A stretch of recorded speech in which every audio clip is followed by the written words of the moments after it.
একটা হাদিস শুনে আপনার ভালো লাগবে।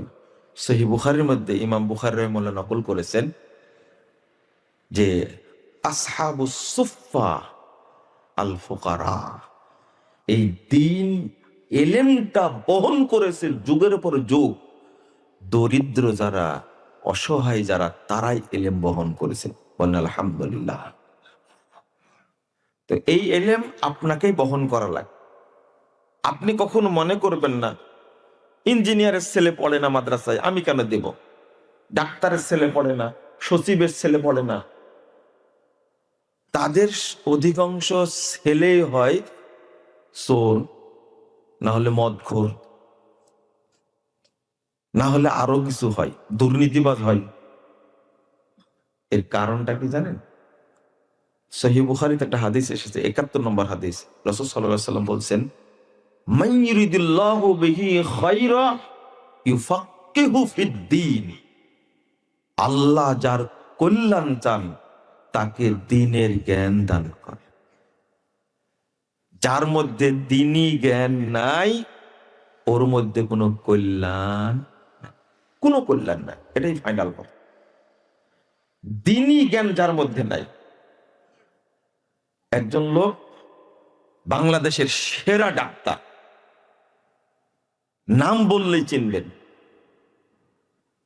তো তিনি রোগী দেখেন ভিডিওর মাধ্যমে। আমি তার কাছে চিকিৎসা নিতে গেছি, তো তিনি ভিডিওতে আমাকে দেখে চিনতে পেরেছেন। তখন তার রুমে ডেকে নিয়েছেন আমাকে, এই ডাক্তার মারা গেছে, আল্লাহ তাকে ক্ষমা করুন।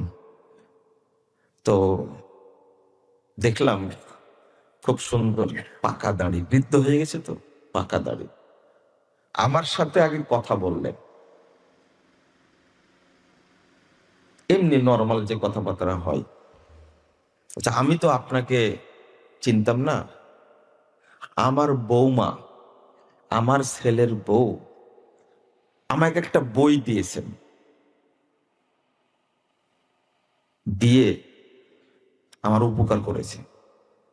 এই বইটা পড়ি আর ভিডিওতে কয়েকদিন আপনাকে দেখেছি, এই জন্য আপনার সম্মানে আমি ঘরে ডেকে নিলাম।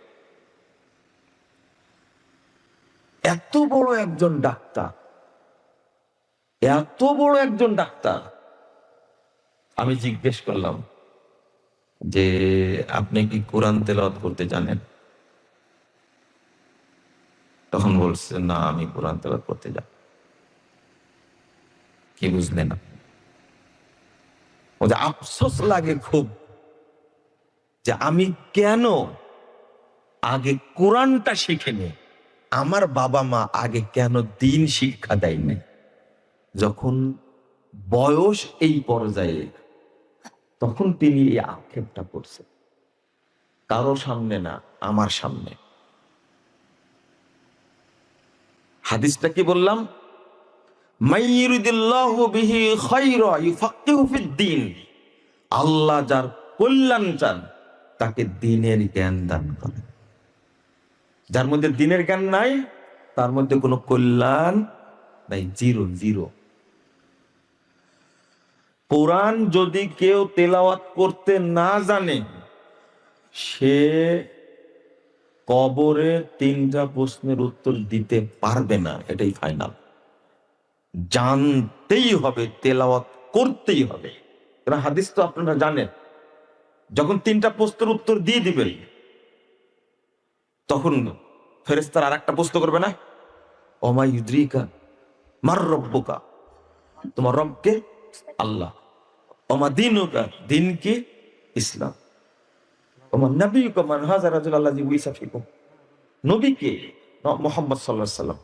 3টা প্রশ্নের উত্তর যখন পেরে যাবেন, তারা আরেকটা প্রশ্ন করবেন, ওমা ইউদ্রিকা, তোমাকে কে জানালো, তুমি কিভাবে জানতে পারলে? তখন সে জবাব দেবে, প্রথম কথা, করাতু কিতাব আল্লাহ, আমি আল্লাহর কিতাব পড়েছি। ওয়াসাদ্দাকতু বিহি ওয়া আমানতু, আমি তাকে সত্যায়ন করেছিলাম, আমি তার স্বীকৃতি দিয়েছিলাম। ঈমান এনেছিলাম। আপনি কি বুঝতে পারলেন? তাহলে যারা কোরআন তেলাওয়াত করতে জানে না তারা কবরে উত্তর দিতে পারবে